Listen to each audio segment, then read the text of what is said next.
कुछ एकदम अजीब सा सुनना चाहते हैं तो सुनिए। काल यात्रा एक सच्चाई है और आज मैं ये साबित करने जा रहा हूँ। ऐसी बहुत सी फोटो और वीडियो हैं जिन्हें काल यात्रा के सबूत के तौर पर पेश किया जाता है, जिनमें वाकई विचित्र कलाकृतियों से लेकर दिमाग को झकझोर के रख देने वाली ऐतिहासिक पेंटिंग्स तक ये सब कुछ शामिल है। और आज हम उनमें से सबसे बेहतरीन एग्जाम्पल्स की जांच करने जा रहे हैं। सबसे दिलचस्प बात यह कि हम पता लगाएंगे कि महान वैज्ञानिक अल्बर्ट आइंस्टीन ने कैसे जाना कि काल यात्रा वैज्ञानिक रूप से संभव है, और असल दुनिया की वो कौन सी चौंकाने वाली घटनाएं भी हैं जिसने उनको सच साबित कर दिया। तो वाव फैक्ट्स क्रोनोमैटिक 3000 पर सवार हो जाएं और चलिए हमारे साथ इस काल यात्रा पर।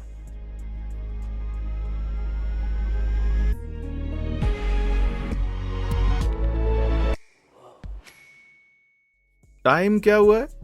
अतीत की यात्रा का ख्याल बहुत ही अच्छा लगता है ना, लेकिन बीमारियों, घटिया टॉयलेट और वाईफाई न होने के कारण मैं पक्का वहां पर तो नहीं फंसना चाहूंगा।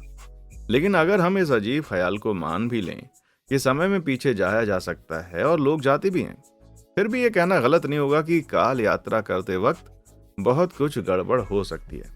और किसी काल यात्री के लिए अपनी घड़ी खो देने से बुरा और क्या हो सकता है। बता दें कि कुछ लोगों का मानना है कि ऐसा सचमुच हो चुका है। मैं आपको समझाता हूं कैसे। 2008 में जब पुरातत्वविदों ने चीन में एक 400 साल पुराना मकबरा खोजा तो पाया कि वो सदियों से बंद पड़ा था, लेकिन अंदर मिट्टी और पत्थरों में दबी उन्हें एक अंगूठी मिली जिस पर हूबहू कलाई की घड़ी उकेरी हुई थी। सबसे अजीब बात तो ये थी कि इसके किनारे स्विस भी लिखा हुआ था। जब इस कब्र को सील किया गया था उस वक्त कलाई घड़ियों का ही आविष्कार नहीं हुआ था। अंगूठी जैसी छोटी घड़ियों की तो बात छोड़ ही दीजिए। और 1848 तक स्विट्जरलैंड का एक देश के रूप में नामो निशान तक नहीं था। इसलिए स्विस घड़ी के इस रहस्यमय चित्रण ने कुछ दिलचस्प थ्योरीज को जन्म दे दिया। पहली की कब्र में दफन शख्स एक काल यात्री था जो अंगूठी के साथ अतीत में गया था और इसे वहीं पर छोड़ गया। दूसरा की काल यात्री बहुत ही छोटा था और ये अंगूठी नहीं बल्कि उसकी फुल साइज्ड घड़ी थी। लेकिन तीसरी थ्योरी का नजरिया थोड़ा शक भरा था। शक करने वालों ने तर्क दिया कि भले ही मकबरा आधिकारिक तौर पर 400 सालों से ज्यादा समय से नहीं खोला गया, लेकिन पुरातत्वविदों के आने से पहले कोई चुपके से अंदर दाखिल हुआ होगा और उसकी अंगूठी अंदर ही खो गई होगी। ये थ्योरी टाइम ट्रेवल के मुकाबले ज्यादा पॉसिबल लगती है। लेकिन दूसरों का लॉजिक ये है कि अगर मकबरा खोला गया होता तो पुरातत्वविदों को ये पता लग जाता कि मकबरे से कुछ भी चोरी नहीं हुआ, जैसे कि चोरों द्वारा खोले गए मकबरों में अक्सर होता है। और कठोर आलोचकों की माने तो ये चीज मकबरे में मिली नहीं थी। ये न्यूज डेली मेल जैसे कम भरोसेमंद न्यूज एजेंसी द्वारा शेयर की गई थी, जिसके बारे में ज्यादा जानकारी भी उपलब्ध नहीं थी। ना ही बात की कोई ऑफिशियल मिल सकी, जिससे कि खबर की प्रामाणिकता पर सवाल उठ रहे हैं। इन विरोधी नजरियों का मतलब है कि ये राज आधिकारिक तौर पर अभी तक हल नहीं हुआ है। इसलिए फिलहाल ये आपको तय करना है कि अंगूठी किसी अनाड़ी कब्र लुटेरे का सबूत है या किसी बदकिस्मत काल यात्री का जो कि वापस नहीं जा पाया, या फिर किसी बड़े ही क्रिएटिव पत्रकार का, या फिर तब तक इंतजार कीजिए जब तक कि तूतनखामुन की मम्मी को रोलेक्स पहने हुए नहीं पाया जाता। पेंटिंग में टेक्सटिंग। काल यात्रा कराने वाली घड़ी की बात तो हो गई, लेकिन पुराने जमाने के सेलफोन का क्या है? द एक्सपेक्टेड वन को फर्डिनेंड वॉल्डमोर ने 1860 में पेंट किया था, लेकिन 2017 में लोगों ने गौर किया कि पेंटिंग का सब्जेक्ट साफ तौर पर टेक्सटिंग कर रहा है, जिसके बाद पेंटिंग फिर से बहुत ही पॉपुलर हो गई। ऑनलाइन कमेंट करने वाले कुछ लोगों ने दावा किया कि ये काल यात्री का सबूत है भाई। और एक ने तो लड़की के हाथ में मौजूद चीज को इस तरह से एडिट किया कि उससे फोन की तरह लाइट भी निकल रही थी। असली सी लगने वाली ये सेमी एडिटेड तस्वीरें जब वायरल होने लगीं तो ऑस्ट्रियन आर्ट के एक्सपर्ट गेराल्ड वेन पोल्टर ने एक मामले को स्पष्ट करते हुए बताया कि वॉल्डमोर की ओरिजिनल पेंटिंग में वो औरत एक छोटी सी प्रेयर बुक पकड़े हुए है, ना कि कोई आईफोन। वो औरत दुआएं पढ़ रही है, ना कि टिंडर पर स्वाइप। लेकिन ये सच है कि दोनों का पोज हूबहू एक जैसा है।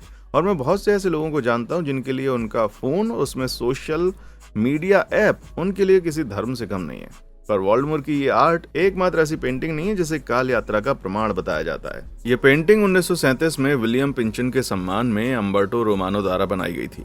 विलियम एक उपनिवेशवादी थे जिन्होंने स्प्रिंगफील्ड मैसाचुसेट्स की स्थापना की थी।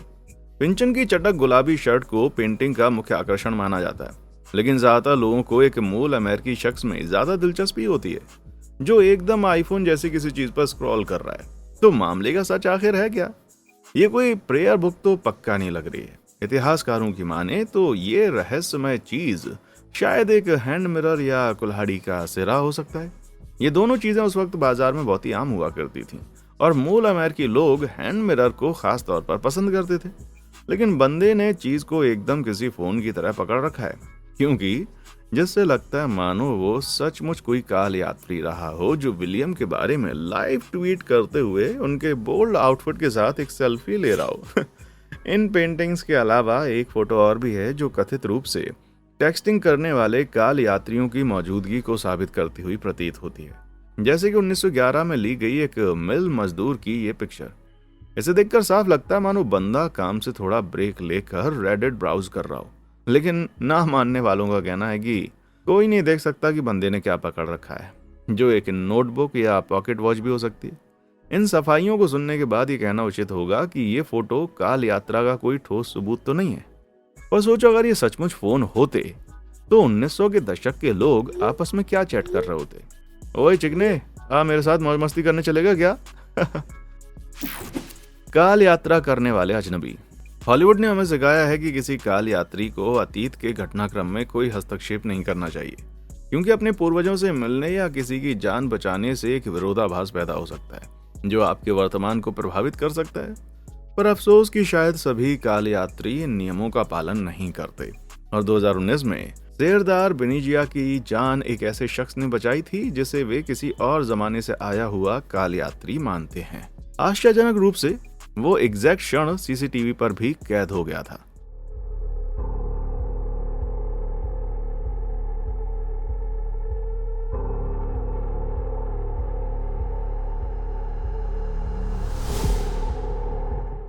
इस फुटेज में सेरदार तुर्की के अदाना में एक दुकान के बाहर खड़े नजर आ रहे हैं। तभी एक अजनबी शख्स उनके कंधे पर थपकी मारता है। जैसे ही सेरदार उस आदमी की तरफ मुड़ते हैं, एक ट्रक के पीछे झूलता हुआ खुला हुआ पिछला दरवाजा तेजी से उनके मुंह को हवा देते हुए निकल गया। उस अनजान शख्स की वार्निंग ने सेरदार को दरवाजे से लगने वाली घातक चोट से बचने के लिए पर्याप्त टाइम दिया। फिर जब सेरदार ने अपनी जान बचाने के लिए उसे थैंक यू कहने के लिए मुड़े तो वो शख्स हवा के किसी झोंके की तरह गायब हो गया था। जब फुटेज ऑनलाइन पोस्ट की गई तो लोगों ने उस रहस्यमय शख्स को एक फरिश्ता करार दिया जो सेरदार की जान बचाने के लिए समय में पीछे आया था। अफसोस कि वो अजनबी इन थ्योरीज की पुष्टि या खंडन करने के लिए आगे नहीं आया, इसलिए हम नहीं जानते कि वो आखिर था कौन।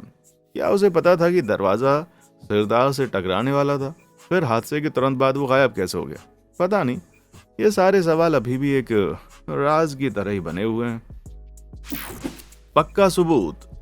अगर काल यात्री वाकई होते हैं तो उन्होंने खुद को छिपाकर रखने का काम सचमुच बहुत ही बढ़िया किया है।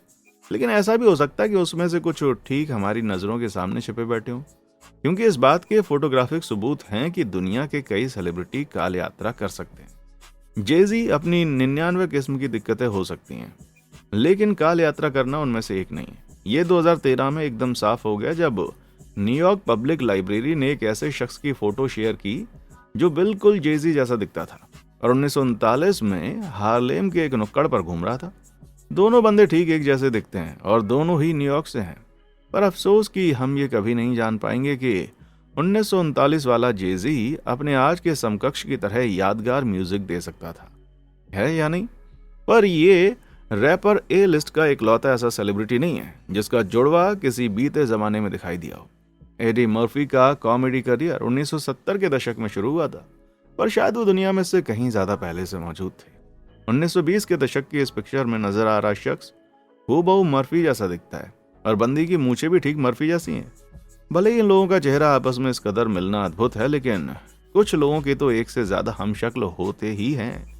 व्लादिमीर पुतिन सन 2000 में पहली बार रूस के राष्ट्रपति बने, लेकिन 1920 की ये तस्वीरें देखकर लगता है मानो वे 100 से ज्यादा सालों से अपने वतन की सेवा करते चले आ रहे हो। ये रूसी सैनिक बिल्कुल पुतिन जैसा दिखता है, लेकिन ये फोटो प्रथम विश्व युद्ध खत्म होने के ठीक बाद ली गई थी।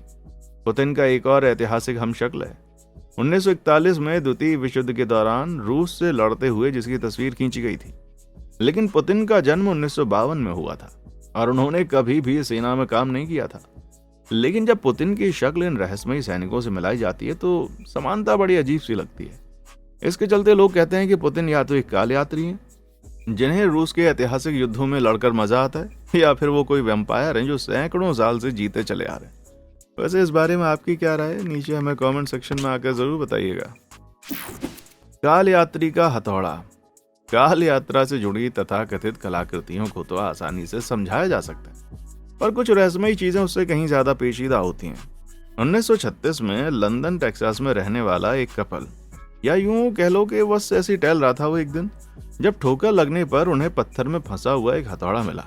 जब उन्होंने अपनी ये खोज एक्सपर्ट्स को दिखाई तो बताया गया कि शायद ये 19वीं सदी के अंतिम दौर में अमेरिकी लोहारों द्वारा इस्तेमाल किया जाने वाला हथौड़ा था। जब कपल ने उस जगह की चट्टानों को लैब में चेक कराया तो पता चला वो 10 करोड़ साल पुरानी है।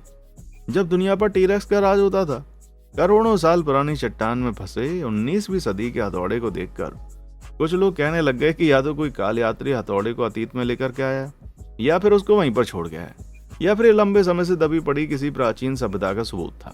लेकिन भूगर्भ शास्त्रियों ने जल्दी इसका एक और लॉजिकल कारण बता दिया। उनके मुताबिक यदि क्रस्टेशियस चट्टान की दरार में हथौड़ा गिरा दिया जाए तो कुछ सौ सालों में उसके चारों तरफ खनिज जमने से पत्थर बन जाते हैं। आम लोगों को खनिजों की ये परत बिल्कुल क्रस्टेशियस चट्टान के बाकी हिस्सों जैसी लगेगी, भले ही वो बाद में बनी हो। फिलहाल ये लंदन हैमर एक बंदे के प्राइवेट कलेक्शन का हिस्सा है जो दावा करता है कि वायवी एक प्राचीन सभ्यता का सबूत है, लेकिन वह हथौड़े के इर्द गिर्द जमे पत्थर पर कोई टेस्ट करने से वैज्ञानिकों को मना कर देता है। मेरे हिसाब से तो यही सबसे बड़ा सबूत है कि उसकी थ्योरी एकदम बकवास है। लेकिन ये सोचना कितना मजेदार है ना कि वे काल यात्री हाथ में हथौड़ा वगैरह लेकर डायनासोर का शिकार करने निकले होंगे, है ना। प्राचीन काल के स्नीकर। 2016 में पुरातत्वविदों ने एक बड़ी ही विचित्र खोज की। 1500 साल पुराने जूतों की एक जोड़ी। ये प्राचीन जूते मंगोलिया के अल्ताई पहाड़ों में दबे हुए पाए गए थे और उनके डिजाइन एडिडास और के स्विस से काफी मिलते जुलते थे। जाहिर है कि लोगों ने इस खोज को काल यात्रा कर प्राचीन मंगोलिया पहुंचने वाले जूतों के शौकीन किसी शख्स के सबूत के तौर पर पेश किया। लेकिन पुरातत्वविदों ने बाद में बताया कि जब उन्होंने जूतों को लैब में चेक किया तो उन्होंने पाया कि टेस्ट में ये कंफर्म हो गया है कि ये तथाकथित स्नीकर्स वाकई में 1000 से भी ज्यादा साल पहले बनाए गए थे। पर असल में ये हाथ से सिले गए चमड़े के जूते थे जो उस जमाने में बड़े आम होते थे।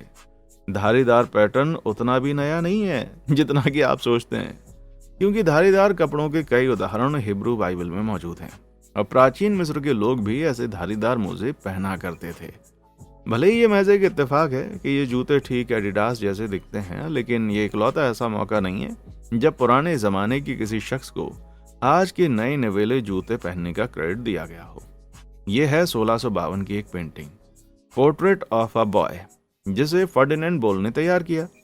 2019 में इस पेंटिंग को लंदन की नेशनल गैलरी में प्रदर्शित किया गया था, जहां कई विजिटर्स ने यूं ही मजाक में कहा कि बच्चे के जूते पर मौजूद सफेद निशान नाइकी के लोगों से काफी मिलता जुलता है। नेशनल गैलरी ने अपने फॉलोअर्स से इस पेंटिंग में कोई मॉडर्न डिटेल ढूंढने के लिए कहते हुए ट्विटर पर भी इसके बारे में पोस्ट कर दिया। पोस्ट वायरल होने के बाद इंटरनेट पर कुछ लोगों ने कहना शुरू कर दिया कि बच्चा सचमुच नाइकी के स्नीकर्स पहने हुए था। काल यात्रा वाले जूतों वाली थ्योरी को एडिटेड फोटो शेयर कर जाने से भी बल मिल गया, जिसमें सफेद पैच को घुमाकर इसे एकदम नाइकी वाले टिक जैसा बना दिया गया। फिर अंत में आर्ट एक्सपर्ट्स भी मामले में कूद गए, ये समझाते हुए कि वाई सफेद निशान किसी ब्रांड का लोगो नहीं बल्कि बच्चे का मोजा है। उनके मुताबिक 17वीं सदी के जूतों के किनारों पर अक्सर छोटे छोटे छेद होते थे जिससे पहनने वाले के मोजे नजर आते थे। नतीजतन बच्चे के ये पुराने जमाने के जूते बास्केटबॉल खेलने के मुकाबले किसी शाही दरबार में होने वाली फॉर्मल दावत के लिए ज्यादा उपयुक्त साबित होते हैं। भविष्य का फैशन। अगर हम इतिहास पर नजर डालें तो अलग अलग जमानों को उस वक्त प्रचलित पहनावों से पहचाना जा सकता था। गुफाओं में रहने वाले लोग फर पहनते थे, रोमन लोग टोगा पहनते थे और 1940 के दशक के मर्द सिले हुए सूट और हैट पहनते थे। पर इस बंदे को छोड़कर इस हिप्टर के काले चश्मे, प्रिंटेड टी शर्ट और डिजिटल कैमरा आज की किसी भी कॉफी शॉप में तो अटपटे नहीं दिखेंगे। लेकिन आप मानेंगे नहीं, 1941 में ब्रिटिश कोलंबिया में तस्वीर ली गई। इस शख्स का पहनावा जमाने के हिसाब से तो बिल्कुल भी नहीं है। और कॉन्स्पिरेसी थीरीज देने वालों का कहना है कि भविष्य का यह फैशन ठोस सबूत है कि बंदा कोई काल यात्री था। इसमें कोई डाउट नहीं कि यह बंदा 40 के दशक के सज्जनों की तरह नहीं दिखता, लेकिन उसके पहनावे को बड़े लॉजिकल अंदाज में समझाया जा सकता है। सबसे पहले तो यात्री की प्रिंटेड ग्राफिक टी शर्ट वास्तव में एक बुनी हुई जर्सी है जिस पर मॉन्ट्रियल मैरून का लोगो बना हुआ है, जो एक पुरानी प्रो हॉकी टीम है जो कि नेशनल हॉकी लीग या NHL में खेला करती थी। मैरून टीम 1947 में बंद कर दी गई थी, इसलिए यह संभव नहीं है कि भविष्य का कोई शख्स टीम की जर्सी पहनेगा। इसके अलावा बंदे के काले चश्मे भले ही बड़े मॉडर्न से लगते हों, लेकिन हकीकत में 40 के दशक में वो बहुत ही आसानी से मिल जाते थे। 1938 में लाइफ मैगजीन ने काले चश्मों को अ न्यू फैशन कहा था, इसलिए कोई मुश्किल नहीं है कि 1941 में इस बंदे ने भी अपने लिए एक सेट खरीद लिया हो। इसी तरह सो कॉल्ड काल यात्री का कैमरा भी मॉडर्न लगता है, लेकिन कोडक 35 रेंज फाइंडर जैसे छोटे साइज के कैमरे 1941 में बाजार में बड़ी आसानी से मिल जाया करते थे, जिसे किसी भी इलेक्ट्रॉनिक स्टोर में जाकर आसानी से खरीदा जा सकता था। ये सभी पॉइंट हमें बताते हैं कि उस आदमी जैसे कपड़े और एक्सेसरीज 40 के दशक में आसानी से खरीदे जा सकते थे, इसलिए वो एक स्टाइलिश आदमी कहा जाएगा जिसका पूरा का पूरा लुक उस जमाने के हिसाब से वाकई में काफी आगे था। लेकिन एक पहनावा ऐसा है जो दुनिया के असली काल यात्रियों द्वारा सचमुच पहना जाता है, लेकिन उसके बारे में जानने के लिए आपको वीडियो के आखिर तक बने रहना पड़ेगा। सच पर आधारित कहानी। हमारा अगला सबूत कोई धुंधली सी तस्वीर नहीं बल्कि एक पूरी की पूरी किताब है। यूटिलिटी मॉर्गन रॉबर्टसन द्वारा 1898 में लिखी गई एक काल्पनिक नॉवेल जिसकी कहानी द टाइटन नामक एक ब्रिटिश शिप पर बेस्ड है जो एक बड़े से आइसबर्ग से टकराकर उत्तरी अटलांटिक ओशन में डूब जाता है। कहानी सुनी सुनी से लग रही है ना? अपनी रिलीज के समय ये बुक ज्यादा सक्सेसफुल नहीं रही, लेकिन छापे जाने के पूरे 14 साल के बाद इसे एक नई जिंदगी मिली जब RMS टाइटैनिक समंदर में हूबहू उसी अंदाज में डूब गया। रॉबर्टसन की किताब में हादसे को एकदम सही बताया गया था और टाइटैनिक और काल्पनिक टाइटन के बीच कुछ अजीब सी समानताएं भी हैं। कहानी वाला और असली जहाज दोनों ही लग्जरी लाइनर थे जिन्हें कभी ना डूब सकने वाला माना जाता था, पर वो दोनों ही अप्रैल में अटलांटिक ओशन में डूब गए और दोनों ही मामलों में सभी लोगों को बचाने के लिए लाइफ बोट पर्याप्त संख्या में नहीं थे। ये समानताएं बहुत ही अजीब है, इसलिए 1912 में टाइटैनिक के डूबने पर बहुत से लोगों ने रॉबर्टसन के काल यात्री होने का दावा किया था, जैसे पता था कि यह त्रासदी होने वाली है। वहीं मॉर्गन का कहना था कि यह सब महज एक संयोग था और उनकी किताब जहाज निर्माण के उनके व्यापक ज्ञान और उनके इस विश्वास पर आधारित थी कि किसी लग्जरी लाइनर के डूबने का सबसे संभावित तरीका होता है एक आइसबर्ग। लेकिन ये जवाब सभी को यकीन नहीं दिला पाया और कॉन्स्पिरेसी थीरीज वाले लोग काल यात्रा को सच साबित करने के लिए यूटिलिटी के फ्रंट कवर को आज भी टाइटैनिक की पेंटिंग से मिलाकर देखते हैं। यह संयोग तो वाकई रोंगटे खड़े कर देने वाला है। इस बारे में हमें अपनी राय नीचे कमेंट बॉक्स में आकर जरूर बताएं। फ्यूचर से आया हुआ फैन। आइए दो महाबलियों के बीच होने वाले एक एवरग्रीन मुकाबले का किस्सा देखते हैं। 1995 में माइक टायसन जेल में 3 साल बिताने के बाद रिंग में फिर से वापस लौटे और MGM ग्रैंड में पैट मैकनीली से मुकाबला किया। टायसन की वापसी एक बड़ी घटना थी, लेकिन आज सभी का ध्यान भीड़ में मौजूद एक आदमी की तरफ ज्यादा जाता है जो स्मार्टफोन जैसी किसी चीज से टायसन की फोटो खींचता हुआ दिख रहा है। 1995 के किसी भी फोन में कैमरा नहीं होता था, जिससे इंटरनेट की जनता ने कहना शुरू कर दिया कि जरूर ये कोई काल यात्री है जो उस मशहूर मैच को देखने आया था और अपने स्मार्टफोन से यादगार तस्वीरें खींच कर गया। 2020 में खुद माइक टायसन ने अपने पॉडकास्ट पर ऐसे दावों का जिक्र किया, ये कबूल करते हुए कि पहली दफा ये तस्वीर देखने पर वो भी अच्छा खासा डर गए थे। लेकिन इन दावों को नकारने वाले लोगों का कहना है कि इस रहस्यमय शख्स का डिवाइस शायद लॉजिटेक फोटोमैन जैसा कोई छोटा कैमकॉर्डर है।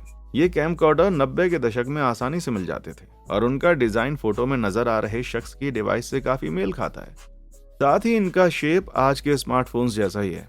जाहिर है यह स्पष्टीकरण एकदम सही है, पर ईमानदारी से कहूं तो अगर मैं भी एक काल यात्री होता 90 के दशक में माइक टायसन की फाइट के अलावा कोई और खेल देखने के बारे में सोचता तक नहीं। कॉल करने वाले काल यात्री। किसी दूसरे जमाने से आए हुए मोबाइल फोन के टॉपिक पर रहते हुए आगे बढ़ते हैं। 1943 की यह तस्वीर आइसलैंड के रेक्जाविक की एक सड़क पर खड़े कुछ फौजियों को दिखाती है, जबकि पीछे बैकग्राउंड में ट्रेंच कोट पहना हुआ शख्स मोबाइल पर बात करता हुआ मालूम पड़ रहा है। 40 के दशक में मोबाइल फोन हुआ नहीं करते थे, इसलिए कुछ लोग मानते हैं कि ये शख्स या तो एक काल यात्री है या युद्ध काल की कोई सीक्रेट टेक्नोलॉजी यूज करता हुआ कोई जासूस है। ये दावा है तो बड़ा ही दिलचस्प, लेकिन डाउट करने वाले लोगों का कहना है कि इसे साबित करने का कोई दूसरा तरीका नहीं है, और हो सकता है कि वो शख्स कोई ऐसा काम कर रहा हो जो जरा भी दिलचस्प ही ना हो, जैसे कि कानों से मैल निकालना। जाहिर है ऐसे धुंधली तस्वीर से कुछ पक्का नहीं कहा जा सकता, लेकिन 1928 में किसी के सेलफोन पर बात करने का वीडियो सबूत भी मौजूद हैं इसके।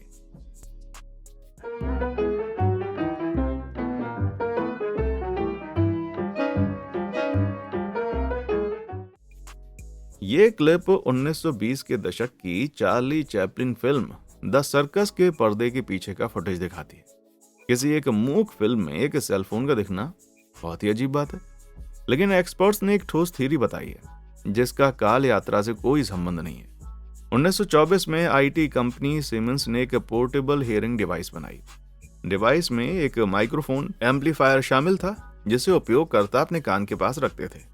ये काम बिल्कुल वैसा ही दिखता है जैसे कोई फोन पर बात कर रहा हो, इसलिए सभी एक्सपर्ट्स ये मानते हैं कि रहस्यमय महिला शायद ऐसा ही कोई डिवाइस यूज कर रही थी।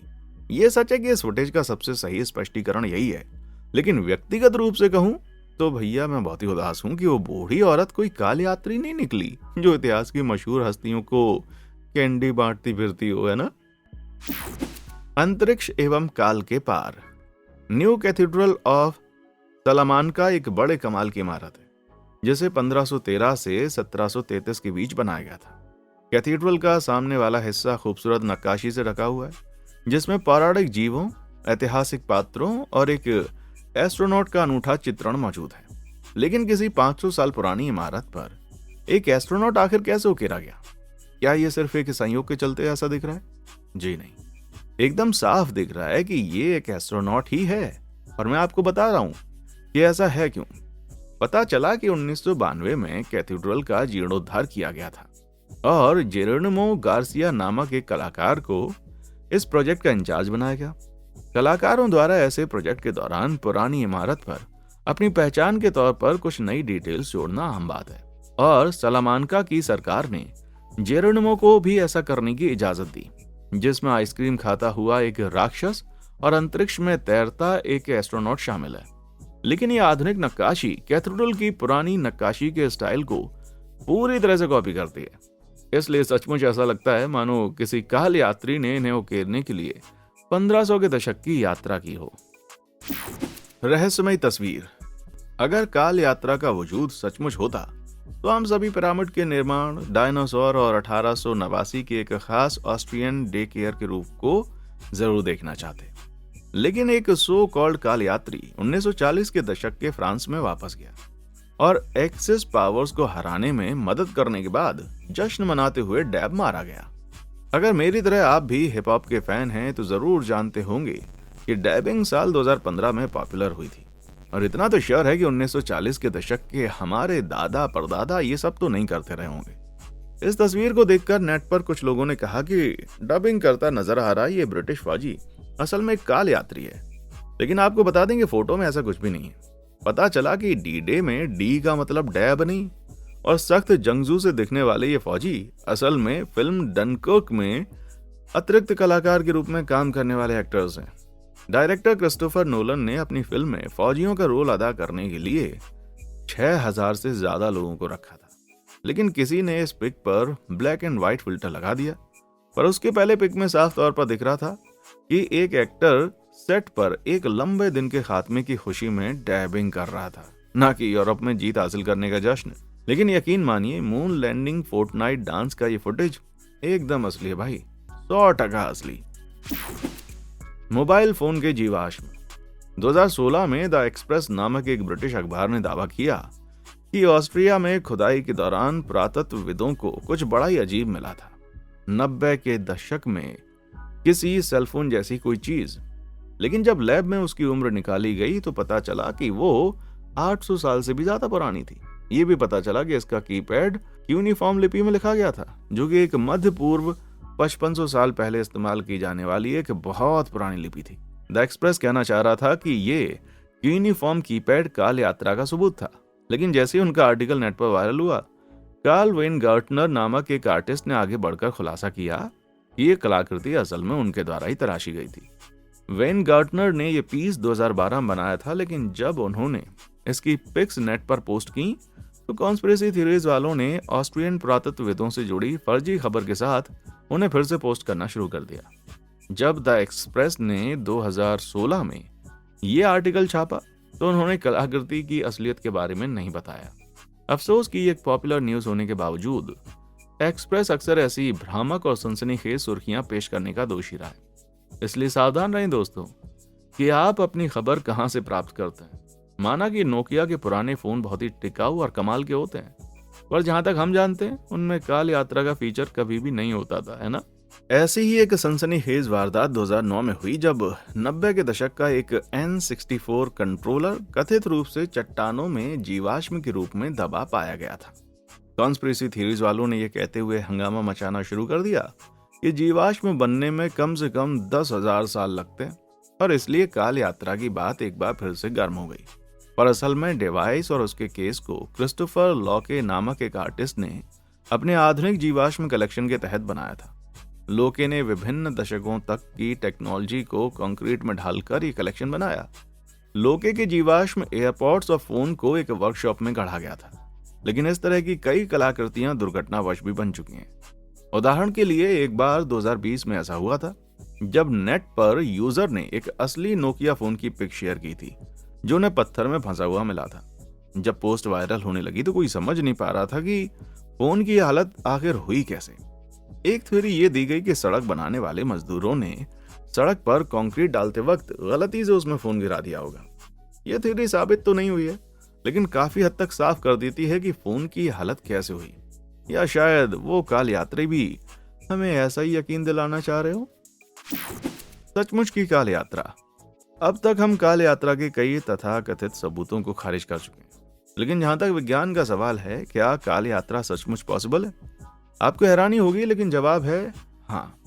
पहले बता दें कि वैज्ञानिकों को ये तो नहीं पता कि अतीत की यात्रा करें कैसे, लेकिन 1905 में अल्बर्ट आइंस्टीन ने साबित कर दिया था कि भविष्य की यात्रा सचमुच पॉसिबल है। पता चला कि काल यात्रा को सच साबित करने वाली सबसे विश्वसनीय तस्वीर ये है, क्योंकि इस चॉकबोर्ड पर आइंस्टीन का विशेष सापेक्षता का सिद्धांत लिखा हुआ है। यह सिद्धांत और इसका समकक्ष यानी सामान्य सापेक्षता का सिद्धांत दोनों ही बड़े फेमस हैं, लेकिन शायद लोगों को नहीं पता कि इन सिद्धांतों में बड़ी ही डिटेल में इनको बताया गया है। ये किसी चीज की स्पीड और पृथ्वी जैसे गुरुत्वाकर्षण के विशाल स्रोत से उसकी दूरी उस चीज के समय के अनुभव को प्रभावित कर सकती है।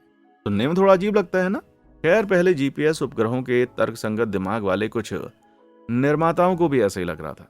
फिर भी जब उन्होंने अपने उपग्रह भेजे जिनमें नैनो सेकंड तक सटीक परमाणु घड़ियां लगी हुई थी, तो उन्होंने जो पाया वो एकदम देखकर चकित रह गए।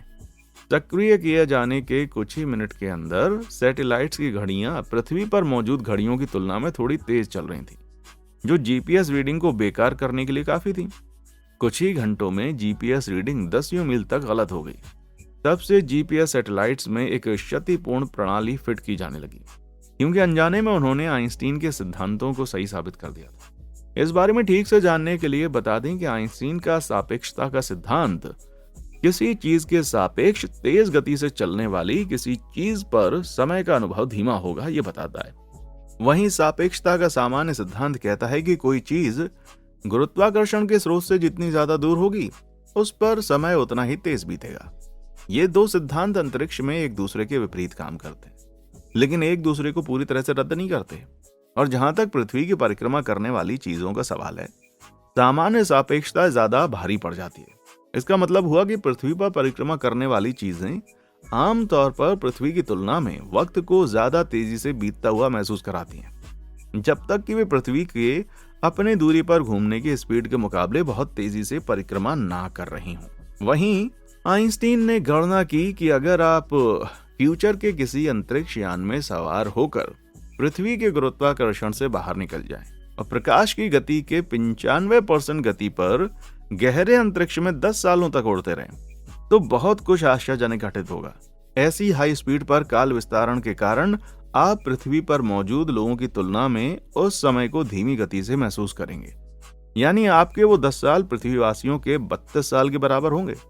इसे समझ पाना बड़ा मुश्किल है, लेकिन इन सब के कारण हम ये जरूर कह सकते हैं कि काल यात्री सचमुच दुनिया में रहते हैं।